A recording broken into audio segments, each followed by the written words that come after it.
Good morning, good afternoon, and welcome to the playoffs. Hi, everybody. I'm Jim Rodriguez, and welcome to the latest edition of Dodgers Latest. It's not just a Tuesday, it's Game 1 Tuesday, as the Dodgers and the Reds open up the wild card series. 4 playoff games today.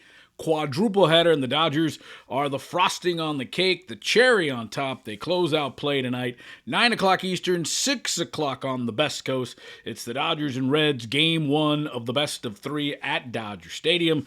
And, of course, we want to thank you. Big turnout yesterday. The followers, the subscribers, the likes. Keep on hitting that thumbs up button, the comments. We love it all. We read them all, and we'll get into them as the postseason continues. Yeah, and you could always hit me up, of course, right there on Instagram and on X at JRodShow. So, yeah, Dodgers and Reds get ready for Game 1 of this wild card series. And, yeah, it's going to be Hunter Greene for Cincinnati and Blake Snell for the Dodgers. So let's get into it a little bit. Blake Snell has been brilliant, right? Had a little shoulder problem, missed a good chunk of the season, but I think this is one of those situations where, because the Dodgers have had so many injuries to the starting pitching, they come into the playoffs very fresh. Not a lot of mileage on the tires, for so to speak. So for Blake Snell, he is totally into his groove right now. Look at those numbers. 1 earned run in his last 19 innings pitched, and he's not a stranger to the playoffs. He's 4-3 career in the postseason. This will be his 3rd wild card start. He won as a Ray in 2020 when they faced the Dodgers in the World Series, so en route. He also pitched in the 2022 wild card series. So the Dodgers know all about Blake Snell and his guts. So he'll be on the mound, and we talked about it yesterday. Why Blake Snell game 1? Why not Yamamoto? Well, the Reds are not very good against left-handed pitching, so they figure let's throw Snell. If he can go 6-7 innings at you, all of a sudden, 6-7, all of a sudden now, against a team that doesn't hit lefties, you get out in front, you beat them in Game 1, and then you bring your ace in Yamamoto to try to close things out in Game 2. So Snell will pitch for the Dodgers in Game 1, and for the Reds, it's their ace. It's Hunter Greene. That's what he did against the Dodgers August 25th.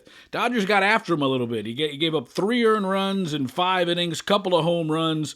That was August 25th.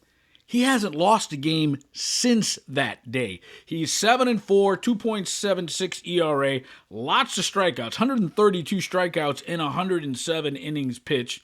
And, the last game he lost was against the Dodgers, and he has been absolutely brilliant since then. 2-0, 2.64 ERA in 5 starts since that August 25th loss to the Dodgers. So he's been their ace.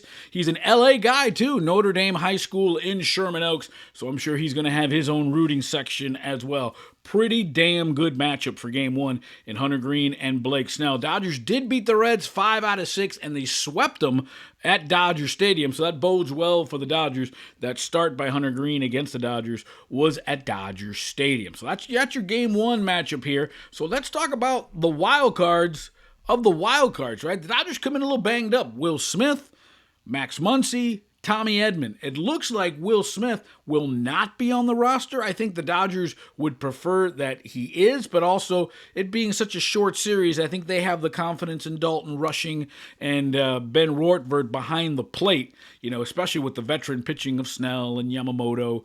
I think, and what Ben Rortvert has shown during the stretch when Will Smith went out, I think there's a lot of confidence there and the way he can handle the pitching. He's been part of that resurgence of the starters have been pitching so well. Rortvert's been behind the plate a lot, so I don't think there's a necessity to rush against the Reds. Will Smith did take some live batting practice, so I wouldn't surprise me if he did be on the roster, if the Dodgers did put him on there. I don't think there's a need for it. I think the Dodgers know that they're facing a team like the Reds that don't score a lot of runs. So, and I think without Will Smith, the offense doesn't hurt. You kind of figure, hey, how is the pitching going to be without the leadership of Will Smith? But I think between Rushing and Rortvedt, I think they can handle it for a 3-game series. We shall see. We shall see. Because the last thing you want to do is rush Will Smith back, gets hurt, and then he's done for the rest of the postseason. Because there is some taller grass out there after Cincinnati. Philadelphia would be the next opponent for the Dodgers if they should beat the Reds in this wild card series. And that would start Saturday in Philadelphia. So just a couple extra days for Will Smith to be ready and ready to go. We know Clayton Kershaw won't be on the roster for the wild card series. We'll see what happens if they advance. Max Muncy's still feeling the effects of that oblique injury. They kind of gave him some days off as we got to it. There's no reason to think he wouldn't be on the roster. I think he's ready to go. Same thing with Tommy Edman. He has an ankle problem. He hurt it in Arizona. He got turned around on a fly ball. He made the catch but kind of tweaked it. And again, he took some time off after they clinched to sort of give him some time off, took the weekend off in Seattle as we get ready for that. But I think we'll see Smith. I think we'll see Muncy. I think we'll see Edman. I don't think we'll see Will Smith. And I know we won't see Kershaw as well, at least in the wild card round. So that's sort of the health of it. And then let's talk about these Reds, right? Who are the 2024 Cincinnati Reds, right? Well, look at that. They've scored, of the 12 teams that are in the playoffs, the Reds have scored the third fewest runs. Only the Padres and Guardians scored less runs than the Cincinnati Reds. It's a remarkable stat when you think of the Reds, right?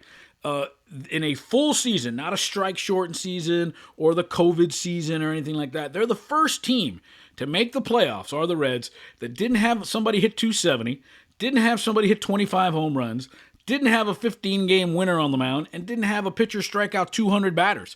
Yet, they put it all together. They won 83 games, 10 less than the Dodgers, got in, tied with the Mets, but they had the tiebreaker because they won the season series of the Mets, and the Reds get into the postseason and take on the Dodgers in the best of 3. This is a rematch of the 95 NLDS, where this is Barry Larkin days, where the Reds swept the Dodgers and got to the League Championship Series. That was the last series 30 years ago. That was the last playoff series that the Cincinnati Reds have won. Now, the one thing that I think that they are excelling at is their manager. Terry Francona, Tito Francona in the mound, 24 in the dugout, 24 seasons as a manager. This is his 12th trip to the postseason. And again, this is the third different franchise he's taken to the postseason. He won 2 World Series with the Red Sox, took the Indians at the time, now they're the Guardians, took them to the World Series in 2016, and now he brings the Cincinnati Reds to the postseason. I think what he brings with a young team that doesn't have a lot, if any, playoff experience, I think he brings that calmness. He knows what to expect. So I think it'll be an interesting matchup between Terry Francona and Dave Roberts in the dugout. Would love to hear what you think about that, especially making something out of nothing, and that's what Terry Francona, despite having some stacked teams with the Red Sox and the Indians, he is a winner to say the least, and it'll be an interesting situation with him in the dugout. So, and finally, we know who Game 2 starter will be.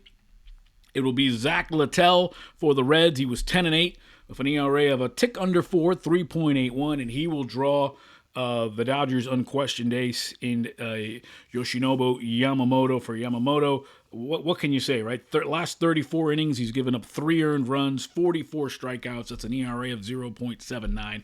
And again, this is why you start Snell in Game 1, because A, the Reds struggle against lefties. You win this game, and then you come in with your horse, with your ace to shut down the Reds, get out of there, sweep the series, have a couple of days off, and get ready to play the Phillies, which would be Saturday night in Philadelphia. Games 1 and 2 would be Saturday and Sunday, and if the Dodgers advance to that division series, Game 3, the first Dodger home game, would be on Tuesday, a week from today. And, of course, the Dodgers would have their hands full with the Phillies. Some people are saying the Phillies are the class of the National League. American League seems to be wide open, so it'll be an interesting situation to see what this National League playoff starts. So 4 playoff games: Tigers, Guardians, Padres, Cubs, Red Sox, Yankees, and Reds, Dodgers to start off your Tuesday. 4 games. Sit back, enjoy, make a little bets if you want. And, of course, we've got all the situations for you right here on Dodgers Latest. It's Hunter Greene against Blake Snell. It's an L.A. kid trying to win at Dodger Stadium. It worked for Jack Flaherty. Will it work for Hunter Greene? We shall see. Hit me up, of course, right there on Instagram and on X at JRodShow. And, of course, love to have you here on Dodgers Latest. I'm Jim Rodriguez, And it's always time for postseason Dodger baseball.